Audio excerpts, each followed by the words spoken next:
오늘은 사순절 네 번째 주일입니다. 우리는 예수님의 생애를 한 발자국씩 따라가면서 매주 말씀을 묵상하며 함께 은혜를 나누고 있습니다. 지난주에는 우리 주님이 이 땅에 오셔서 전하셨던 말씀이 어떠한 것이었는지에 대해서 우리가 함께 은혜를 나눴습니다. 여러분들 지난주 말씀 다들 기억하시죠? 예수님이 이 땅에 오셔서 선포하셨던 복음은 하나님의 나라에 관한 선포였습니다. 하나님의 나라가 가까이 왔다 하는 선포였어요. 그러니 빨리 회개하고 하나님을 믿어서 하나님의 자녀가 하나님 나라의 백성이 되라, 하나님의 백성으로 돌아오라는 하나님의 부르심이었습니다. 그런데 우리는 어때요? 천국이라고 하면 그저 부유한 나라, 멋진 나라, 행복한 나라라고 생각하고 그렇기 때문에 천국을 가고 싶어하는 사람들이 얼마나 많은지 모릅니다. 나의 안위와 나의 편안함을 위한 그런 나라를 소망하면서 가고 싶어하는 것이죠. 그러나 천국은 그런 것이 아니라고 지난주에 말씀을 통해서 말씀을 드렸습니다. 천국은 하나님의 나라라고 말씀드렸어요. 하나님이 계시기 때문에 가고 싶은 나라, 하나님이 계시기 때문에 행복하고 아름다운 나라가 바로 우리가 믿고 소망하는 바로 천국입니다. 우리는 나의 욕심 때문이 아니라 하나님 때문에 그 나라를 가고 싶어 해야만 하는 거예요. 그것이 바로 우리 그리스도인들이 가져야 할 올바른 이 천국에 대한 소망입니다. 우리가 막연하게 생각해왔던 것과는 조금 많이 달라요. 그런데 세상 사람들은 모두 자기가 생각하는 그 생각 속에서 살아가는 것 같습니다. 천국에 대해서도 내가 상상하는 그 나라를 그려보면서 그곳이 천국이다 라고 말하죠. 교회도 마찬가지입니다. 사람들한테 너는 왜 교회 다녀? 라고 물어보면 교회 가면 복 받으니까, 예수 믿으면 복 받는다고 해서, 일이 잘 되고 자녀가 잘 된다고 해서 교회를 다닌다 라고 말하는 사람들이 참 많습니다. 교회를 다니고 예수를 믿는 이유가 내가 잘 되고 복을 받기 위해서 그것을 꿈꾸면서 교회를 다니는 사람들이 너무 많다라는 거예요. 예수님 당시에도 예수님을 따라다니던 많은 사람들이 그와 똑같은 생각을 했던 것 같습니다. 예수님이 많은 기적을 일으키시고 배고픈 사람도 먹여주시고 병든 사람도 고쳐주셨어요. 그러다 보니까 많은 사람들이 열광하면서 예수님을 따라다녔습니다. 구약 성경에 예언된 메시아가 나타났다고 사람들은 환호했어요. 메시아는 이 당시의 그 어려운 상황에 있던 이스라엘을 다시 한번 강력한 이스라엘로 회복시켜줄 위대한 지도자요, 위대한 왕이요, 또 유명한 선지자로 기대되는 인물이었습니다. 그런데 사람들이 그런 메시아를 생각할 때에, 사람들이 생각해 볼 때에 예수님이 딱 그런 메시아와 똑 닮은 사람이었던 거예요. 요한복음 6장을 보면 예수님의 오병이어의 사건이 나옵니다. 많은 사람들이 굶주려 있었고 예수님은 그들을 불쌍히 여기셔서 그 많은 사람들을 배불리 먹이시는 기적을 베푸셨죠. 성경에는 무려 5,000명이나 되는 사람들이라고 나옵니다. 그 당시 계산법에 따르면은 전쟁에 나갈 만한, 싸움에 나갈 만한 그 장정들만 숫자를 많이 셌는데, 그렇다고 하면은 여자나 또 어린 아이들이나 노인들까지 포함한다면 아마도 10,000명은 넘지 않았을까 한번 생각해 볼 수가 있어요. 5,000명이건 10,000명이건 참 많은 사람이죠. 그런데 그 많은 사람들을 먹이시는 기적을 베푸셨습니다. 어마어마한 기적을 베푸셨어요. 그 베푸신 기적을 보고 많은 사람들이 예수님을 쫓아다녔던 거예요. 그 베푸신 기적을 보고 사람들이 이렇게 반응합니다. 요한복음 6장 14절 말씀이에요. 그 사람들이 예수께서 행하신 이 표적을 보고 말하되 이는 참으로 세상에 오실 그 선지자라 하더라. 사람들은 예수님의 이 기적을 보고 이 예수라는 이 사람이 바로 우리가 기다리던 우리의 구원자, 메시아다 하는 그런 반응을 보였습니다. 그리고 이어지는 15절에서는 이렇게 행동을 해요. 그러므로 예수께서 그들이 와서 자기를 억지로 붙들어 임금으로 삼으려는 줄을 아시고 다시 혼자 산으로 떠나가시니라. 사람들이 예수님을 어떻게 하려고 했다고요? 예수님을 억지로 붙들어서 자신들의 왕으로 만들고자 했다. 왕으로 삼으려 하고자 했다라고 말씀하고 있어요. 사람들이 왜 그렇게 했을까요? 사람들은 예수님이 그 사람들을 피해서 도망가셨거든요. 사람들은 도망가신 예수님을 쫓아서 배를 타고 갈릴리 호수를 건너서 가버나움이라는 곳까지 예수님을 쫓아갔습니다. 예수님을 쫓아온 그 사람들을 예수님이 보시고 이렇게 말씀하세요. 요한복음 6장 26절에 너희가 나를 찾는 것은 표적을 본 까닭이 아니요 떡을 먹고 배부른 까닭이다. 사람들은요, 하나님이 보여주시는 말씀과 표적을 따르는 것이 아니었습니다. 예수님이 먹여주신 떡을 보고 예수님을 쫓아갔어요. 자신들의 육신의 그 유익과 이익을 보고 예수님을 쫓아다녔다라는 거예요. 뭐라도 하나 더 얻어먹을 것이 없을까 하고 예수님을 쫓아다녔다라는 말씀입니다. 특별히 예수님의 제자들은요, 자신들이 예수님의 옆에 있는 측근으로서 예수님이 왕이 되면 자기들도 한 자리씩 차지할 줄로 생각했던 것 같습니다. 마가복음 10장 35절에 보면 야고보와 요한이 예수님께 나와서 우리가 무엇을 구하든지 우리가 구하는 것을 우리에게 해주십시오 하고 예수님께 부탁하는 장면이 나와요. 예수님이 그들에게 너희가 뭘 원하느냐라고 물어보셨을 때에 주님이 영광을 받으실 그때에 우리를 하나는 주님의 우편에, 하나는 주님의 좌편에 있게 해주세요 하고 요청했습니다. 예수님이 왕이 되시면 선생님께서 왕이 되시면 그때에 저를 영의정으로, 내 동생을 좌의정으로, 왕의 측근의 신하로 삼아달라고 요청하는 것. 자신들의 권위와 영광을 위해서 청탁을 예수님께 드리고 있는 장면입니다. 다들 각자 다른 행복한 상상을 하면서 장밋빛 미래를 그려보고 있었는지도 모르겠어요. 너는 총리, 나는 장관 할게 하면서 말이에요. 그런데 하루는 갑자기 예수님께서 그런 제자들을 불러 모아놓으시고 청천벽력 같은 말씀을 하세요. 내가 고난을 받게 될 것이고 죽게 될 것이다 하고 말씀하십니다. 아니 이게 도대체 무슨 말이에요? 예수님이 왕이 되셔야 내가 한 자리를 좀 차지할 텐데, 내가 총리도 되고 장관도 해먹을 텐데 웬 날벼락 같은 소리냐는 말이죠. 그래서 제자들의 대표격 때는 이 베드로가 예수님께 항변했다라고 성경은 기록하고 있습니다. 항변이라고 하는 말은 단순히 예수님 그러지 마세요 하는 타이르는 정도가 아니라 아주 강력하고 단호하게 말했다라는 것을 표현하는 단어잖아요. 예수님, 절대로 그렇게 될 수 없습니다. 그렇게 되어서는 절대 안 됩니다. 라고 말했다는 거예요. 그러나 예수님께서는 그렇게 항변하는 베드로를 꾸짖으세요. 뭐라고 꾸짖으시나요? 사탄아, 물러가라 하고 예수님께서는 말씀하십니다. 자신의 사랑하는 제자이고 또 우리가 수제자라고 알고 있는, 특별히 사랑받았다고 알고 있는 이 베드로를 예수님께서는 사탄이라고 꾸짖으십니다. 여러분 재밌는 건요, 오늘 본문 말씀 바로 앞에 나오는 말씀을 보면 베드로의 그 유명한 신앙 고백의 말씀이 나옵니다. 베드로는 예수님을 주는 그리스도시요 살아계신 하나님의 아들이십니다 고백하면서 자신의 그 아름다운 신앙을 고백했어요. 그래서 그 고백을 하고 난 뒤에 예수님께 칭찬을 받았습니다. 예수님이 칭찬하시면서 너에게 천국 열쇠를 주겠다라고 말씀을 하시기도 하셨어요. 그런데 그렇게 칭찬받은 그 바로 다음에 예수님께서 베드로에게 너는 사탄이다라고 꾸짖으시면서 베드로가 그런 꾸지람을 들었다는 거예요. 예수님이 단 한 번도 제자들을 향해서 사탄이라고 하신 일이 없으신데 이번에는 아주 무섭게 예수님께서 꾸짖고 계십니다. 예수님 왜 꾸짖으셨을까요? 왜냐하면 네가 하나님의 일을 생각하지 않고 사람의 일을 생각하기 때문이다 라고 예수님께서는 말씀하시는 거예요.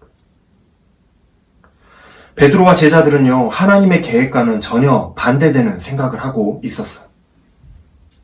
하나님은 예수님이 고난받으시고 또 죽으심을 통해서 또 그리고 다시 부활하심을 통해서 인류를 구원하시려는 이 거대한 계획을 가지고 계셨는데, 그렇게 다시 한번 우리를 하나님의 나라로 초대하려는 계획을 하고 계셨는데 제자들은 그저 예수님을 통해서 자신들이 누리게 될 그 부귀영화, 장밋빛 미래를 상상하고 있었기 때문입니다.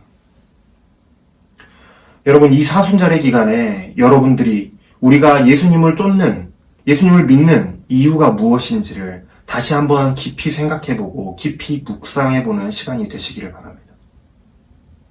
내가 예수를 믿으면 복 받는다고 해서 교회를 다니고 헌금을 잘하고 봉사를 많이 하면 하나님이 복 주신다고 해서 내가 받게 될 복 때문에 예수님을 믿는 것은 아닌지 우리가 한번 돌아봐야 됩니다.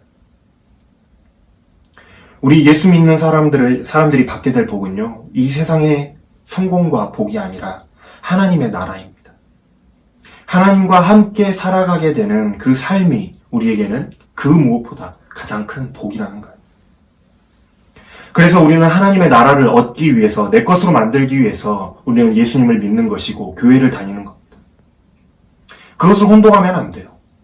내가 세상에서 잘 되기 위해서 예수를 믿고 교회를 다니는 것이 아니라 나는 하나님의 나라에 가기 위해서, 하나님의 백성이 되기 위해서 예수를 믿고 나는 교회를 다닌다라고 이야기할 수 있어야 된다는 겁니다. 예수님의 제자들도 처음에는 잘 몰라서 그랬어요. 그러나 날이 가면 갈수록 예수님의 제자들도 깨달아갑니다. 하나님의 뜻이 무엇인지, 우리의 생각과는 어떻게 다른지 그것을 깨달아가요. 예수님은 또 그러시면서 우리에게 더 많은 것을 알려주세요. 우리가 이번 주에 함께 묵상하게 될 말씀입니다. 24절 말씀이에요. 다시 한번 읽어보겠습니다. 이에 예수께서 제자들에게 이르시되 누구든지 나를 따라오려거든 자기를 부인하고 자기 십자가를 지고 나를 따를 것이니라. 우리는 예수님의 제자들입니다. 예수님을 따르는 사람들이에요. 그런데 우리는 각자의 생각에 따라서, 내 이익에 따라서 예수님 그렇게 하면 안 됩니다, 그건 아니잖아요 질문하고 내 마음대로 결정을 내려놓고 예수님께 이야기할 때가 있어요. 하나님께 그렇게 이야기할 때가 많다는 거예요. 그런데 예수님께서는 나를 따라오려면 너 자신을 내려놓아라 말씀하세요. 그리고 각자의 자신의 십자가를 지고 나를 따라오라 말씀하십니다. 여러분들 십자가를 보면 어떤 생각이 드시나요? 예쁜 십자가 목걸이, 예쁜 귀걸이, 금으로 번쩍번쩍이는 액세서리, 어떤 거는 막 다이아몬드도 박혀있죠. 참 멋지고 예쁘다, 갖고 싶다라는 생각이 들어요. 그래서 꼭 그리스도인이, 기독교인이 아니라고 해도 많은 사람들이 이 예쁜 액세서리들을 많이 하고 다닙니다. 십자가로 된 액세서리들이요. 우리는 그래도 그리스도인이니까 이 십자가 액세서리를 기념으로 우리는 하고 다니잖아요. 무엇을 기념하기 위해서 하고 다니나요? 우리를 구원하기 위해서 피 흘려 죽으신 예수님의 그 고난을 기념하기 위해서 우리는 그 십자가 액세서리를 하고 다닙니다. 그런데 십자가의 원래 의미는 사람을 죽이는 사형틀이에요. 그냥 죽이는 것도 아니고 아주 극악한 죄를 지었을 때만 내려지는 아주 고통스러운 형벌입니다. 인류 역사상 가장 잔혹하고 고통스러운 사형법 중에 하나가 이 십자가 형벌이라고 이야기를 해요. 산 사람을 산채로 못 박고 서서히 피 흘려가면서 죽어가게 만들고 그것을 보는 사람들로부터 모욕을 당하게 만드는, 고통스럽게 죽도록 만드는 아주 무서운 형벌이었습니다. 그래서 십자가는 이 고통과 죽음의 상징입니다. 예수님이 십자가에서 그 고통과 죽음을 당하셨어요. 우리를 구원하기 위해서. 그런데 놀라운 것은 예수님이 당하신 그 고난과 죽음이 모든 사람들에게 새로운 생명을 주는 십자가가 되었다는 사실입니다. 십자가가 단지 끔찍한 고통스러운 죽음의 상징이라면 아무도 이 십자가를 예쁜 액세서리로 만들어서 몸에 지니고 다니지 않았을 거예요. 아무도 하려고 하지 않았겠죠. 그 잔혹한 걸 누가 하려고 했겠어요. 그러나 십자가는 모든 사람들에게 생명과 구원의 상징이 되었기 때문에 우리는 그 십자가를 목에도 걸고 귀에도 하고 다닙니다. 사람의 생각과 하나님의 생각이 이렇게 달라요. 사람이 보기에는 십자가는 죽음과 고통의 십자가이지만 하나님이 보시기에 십자가는 구원과 생명의 십자가입니다. 우리가 십자가에서 이런 의미를 빼버린다면 십자가는 아무 의미 없는 그냥 장식품에 불과합니다.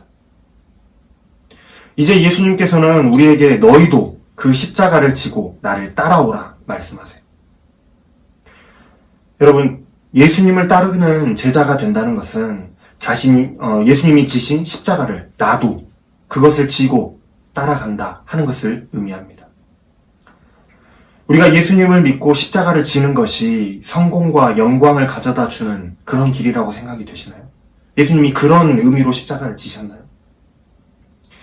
십자가의 길은 우리가 생각하는 것처럼 부자가 되고 성공하는 길이 아닐 수 있습니다. 예수를 믿어서 내가 한 자리 차지해보겠다라는 생각은 버려야 된다는 것. 오히려 성공보다는 예수님을 믿는다는 이유로 우리가 당하게 될 고난이 더 많기 때문입니다. 예수를 믿는다는 이유로 우리가 당하게 될 고난이 너무나도 크기 때문이에요. 예수를 따르는 것은 우리가 생각하는 그런 성공과 세상적인 성공과 오히려 반대가 될 수 있습니다. 예수님처럼 사람들로부터 욕을 당하고 괴롭힘을 당하고 고난을 당하는 고난의 길일 수가 있다는 것. 또 어떤 사람들은 예수님을 믿는다는 이유로, 예수님의 제자라는 이유로 죽임을 당하기까지 하잖아요. 우리는 그런 사람들을 순교자라고 부릅니다. 십자가는 옛날이나 지금이나 여전히 고난과 죽음의 상징입니다. 그럼에도 불구하고 예수님은 우리에게 고난과 죽음의 상징인 이 십자가를 지라고 말씀하세요. 너희가 당하게 될 고난을 각오하라고 말씀하세요. 왜냐하면 우리가 보기에는 그저 고통일 뿐인 그 십자가가 우리를 구원과 생명으로 인도하는 십자가이기 때문입니다. 우리가 예수님을 따르는 이유, 겉보기에는 고난과 고통의 길이고 아무런 좋은 것도 없어 보이는 십자가를 우리가 따라서 살아가는 이유는 이 길이 겉보기와는 달리 너무나도 소중한 보물이 감추어진 길이기 때문입니다. 바로 하나님의 나라 때문이에요. 다른 말로 하면 천국 또는 구원이라고 이야기할 수 있겠죠. 여러분, 예수님은 우리를 위해서 그 고난과 죽음의 길을 가셨습니다. 십자가를 지고. 그리고 이제 우리에게도 말씀하세요. 나를 따라오라. 우리는 예수 믿으면 당연히 만사 형통해야 될 걸로 생각합니다. 그러나 여러분 기억하세요. 오히려 예수를 믿으면 사는 것이 십자가 같은 고난의 길일 수 있다는 사실을 여러분들 기억하시길 바랍니다. 더욱더 고난의 길일 수 있어요. 오히려 안 믿는 것보다. 그러나 또 여러분 기억하시길 바랍니다. 그 고난 같아 보이는 그 길이 나의 영혼을 살리고 천국을 소유하게 만드는 생명의 길이라는 사실을 여러분들 기억하시길 바랍니다. 중요한 것은 내가 잘 되기 위해서 예수를 믿는 것이 아니라 내가 구원받기 위해서 예수를 믿는다는 사실입니다. 여러분, 예수님이 내가 이제 고난받겠고 죽임을 당하겠다 말씀하실 그때에 제자들과 같이 나의 유익을 생각해서 예수님의 앞길을 가로막는 사람들이 되지 않기를 바랍니다. 오히려 각자의 십자가를 지고 나를 따라오라고 말씀하시는 예수님을 따라서 나를 부인하고 나의 십자가를 지고 예수님을 따르는 그러한 여러분들이 다 되시기를 바랍니다. 훗날 제자들이 자신을 내려놓고 주님을 위해서 각자의 십자가를 지고 참된 제자의 길을 걸었던 것처럼, 순교자의 길을 걸어갔던 것처럼 여러분들도 참된 제자의 길을 걷는 여러분들이 모두 되시기를 주님의 이름으로 축복합니다. 좀 잘 안 풀린다고 해서 하나님 어떻게 이럴 수 있습니까? 하고 원망하거나 항변하지 마세요.